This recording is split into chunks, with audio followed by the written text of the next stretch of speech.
Alright, hello everyone, it's Silver Kyle here, and before I get into the gaming news, I just wanted to give you all an update because I've been missing in action for over a week now, and I would like to say it's because I lost myself to Halo 4, but I have not actually been able to play as much Halo 4 as I would have liked because I have been sick since Thursday night. We're almost at a week now, and I'm finally starting to feel a little bit better, but this has just been a horrible past week. But here's the thing, here are my symptoms. I'm not throwing up, which I'm thankful for because I hate throwing up. I don't have a sore throat. I'm not blowing my nose all the time. It's just I'm dead tired. I am just exhausted. At the beginning, you know, my muscles were aching. All my muscles were aching, especially in the back of my neck where my shoulders are. That place still actually hurts. I had a headache and a loss of appetite. I am now, basically my appetite is back. The headache's mostly gone, and the only place that still hurts is the back of my neck. In the shoulder area, and I'm still tired, just not as much. But in the past week, every day I was probably sleeping at minimum 12 hours, and if I wasn't at work, I was definitely here doing nothing. And here's the thing, you'd be like, okay, well, if he's not throwing up, you know, and you're, you know, not doing anything because you're not socializing, obviously, you could maybe play some Halo 4. No, that once in a while I did get to play, but most of the time I'd be like, I'd play for a little bit, and my headache would just come back that much stronger because I was playing video games. So I'd be like, okay, well, we'll stop doing that. I got to play a lot more today because I'm feeling a lot better. Might not look like it, but I'm looking so much better than I did this weekend. Friday I went into work, and it was an evening shift, and I was like, this is the beginning of the thing, and I was like, okay, maybe it's not that bad. Let's just see how this goes. And because it's an evening shift, I got to sleep in, so I was like, okay, this won't be too bad. But that was the longest evening shift ever. By 9:30 I was done.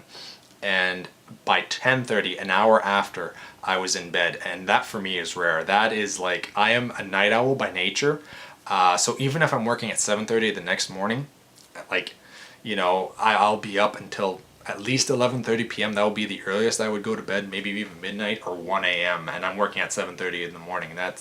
So that just gives you an idea.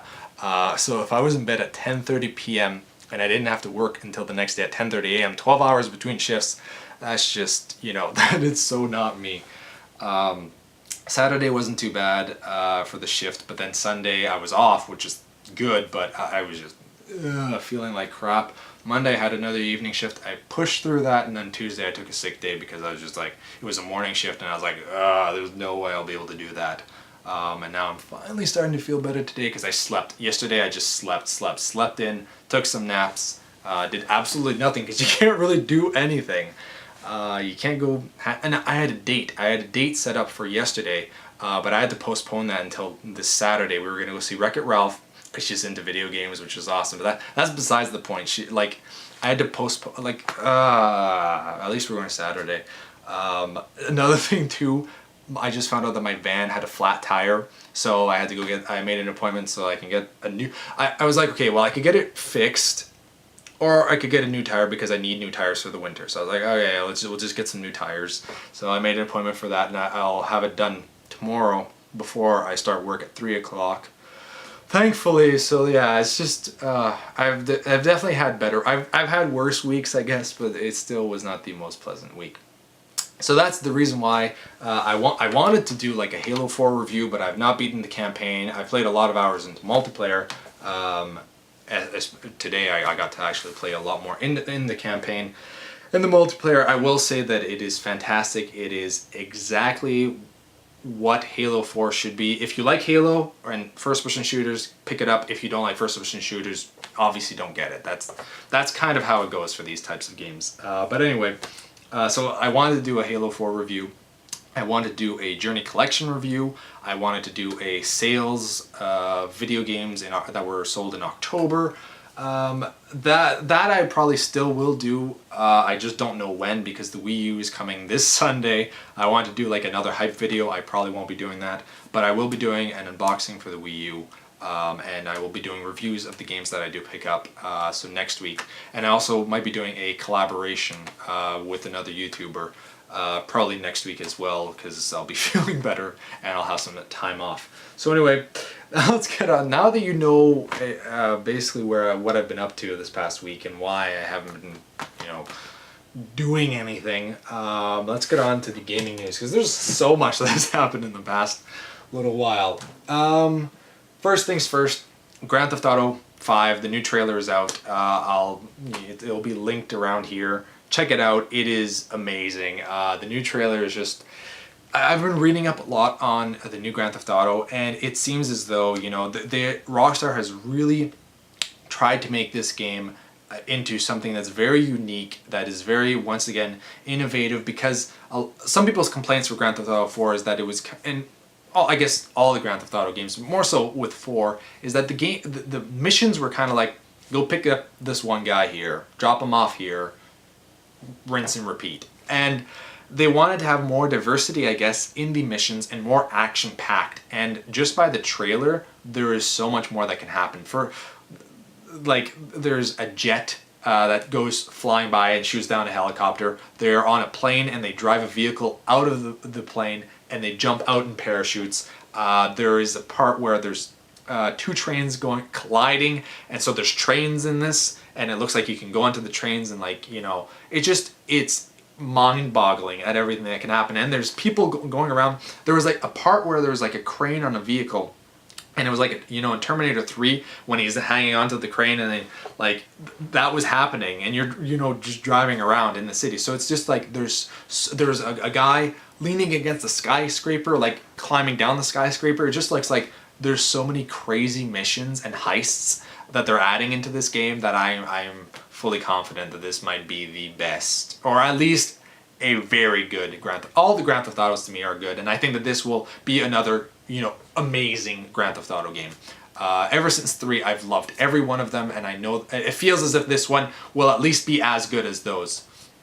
Don't know how good it will be against them, but I hold all the Grand Theft Autos, you know, as some of the best games of all time. So it looks like they're really, you know, trying to once again innovate with this, kind of like what they did with Grand Theft Auto 3, in a sense, kind of, as far, because there's only so far they can go, right? But it just looks like they're really trying to do as much as they can with this. Next, I guess I'll talk about the sales. Halo 4, in the first 24 hours, they sold, or they made 220 million, which is apparently the most anything has ever made this year, or according to that time, because I think Black Ops 2 has actually sold more than that. But anyway, they outgrossed, I don't know, just a bunch of stuff. They made 220 million in the first 24 hours, which is awesome. I'm really glad that, you know, people trust 343 Industries, because Halo 4 is a phenomenal Halo game. I was kind of worried because I was like, some people were complaining that, you know, the trilogy is the trilogy, don't touch it, don't go either. They're just milking the series. Technically they are, but that's what every gaming industry does, because it's so hard to make a new IP that people trust. People want sequels. That's what sells. So might as well, you know, keep doing it, but make it better. Kind of what they're doing with Grand Theft Auto 5. They're trying to listen to the fans, because a lot of the fans were saying that the favorite mission was, I can't remember what it's called, but it was the bank heist, basically, because there's hostage situation. Anyway, they're trying to make Grand Theft Auto 5 more missions like that. And with Halo 4, the multiplayer is excellent. The campaign, from what I've played, is better than Halo 3, and on par with like Halo 1, which is amazing. I would still say that the Halo 2 multiplayer is better than Halo 4, but this is like, Halo 2 is my favorite multiplayer, and then I would say Halo 4 just at this moment is my second favorite. Halo 1's kind of close as well. The original on the Xbox, not the remake, which is the Anniversary Edition. But yeah, if you played the Halo Anniversary, it's not like that at all. Halo 4 is something completely different, and it's awesome. Anyway, so they made 220 million, and to give a reference point, where was it? I think Call of Duty Modern Warfare 3 had 400 million on its first day by selling 6.5 million copies. So that means that we're probably looking at least 3 million copies sold for Halo 4, which is good. That is what we want to hear. I'm happy with that. Next is that I heard that actually Black Ops 2 sold and its midnight release, just its midnight release, not even, the entire day, just the midnight release, sold 1 million copies at GameStop. So EB Games, GameStop, they sold, 1 million units of Call of Duty Black Ops 2. Call of Duty Black Ops 2 might be the best-selling game ever, which I'm kind of okay with, because I saw some people comment and they said, well, we can't have Modern Warfare 3 being the best-selling game. I didn't know that Modern Warfare 3 was the best-selling game of all time, or like a launch. I don't know. I wasn't really reading exactly everything, but I think that Modern Warfare 3 was the best-selling game in 24 hours or something like that, and I think that Call of Duty Black Ops 2 might take that. And I'm more happier with that, because Modern Warfare 3, it's okay, but I prefer Black Ops. Anyway, that's your Call of Duty news. And finally, Capcom promises to make more Mega Mans on consoles and handhelds. Basically, this is the 25th anniversary. People were kind of upset because there wasn't anything really being released by Capcom for that. The last one they've ever released anything for Mega Man was Mega Man 10, which came out to Xbox Live, PSN. What's the Wii version? Is it Virtual Console? Virtual Console is like the old games. WiiWare? Something like. It just says PS3, Wii, and Xbox 360. No, anyway, it wasn't an actual retail game that you could pick up. It was a download only. So I was like, well, Capcom is saying this, and a lot of people are like, oh, they don't trust Capcom. I think that Capcom will actually make some Mega Mans, for future consoles and handhelds. It depends on when. And they actually said something that we don't want to say exactly what we're planning, because we don't want to say, okay.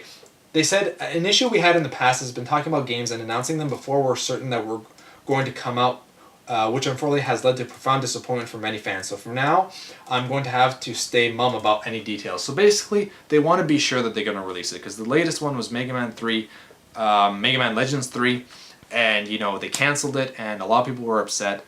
I understand that.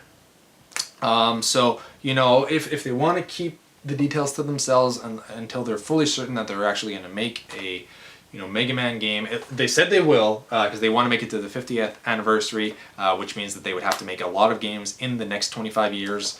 I believe them. I wish that they would have done something for the 25th anniversary, not even a new game, but maybe just a compilation of maybe Mega Man 1 to 10, have an actual physical copy for 9 and 10. That would be kind of cool. Just something to show people Mega Man Legends in HD. I don't know. Something like that. I think that would have been cool. But they didn't. And that's it for the gaming news. So it's basically just a few things I want to talk about. Grand Theft Auto, sales of Halo 4 and Call of Duty Black Ops 2, and the Capcom saying that they're going to continue making Mega Man, which is good. But not everybody trusts them, and I understand that too. I understand why you wouldn't trust Capcom, because they're Capcom, and I'm sick. That's your update. You've been bearded in. Thanks for watching, everyone. Sick beardage. That's what you're gonna get right now. Thankfully, beardage can't be transmitted online, or else we'd be in a lot of trouble. I need to go to bed. Bye, everyone. Beardage.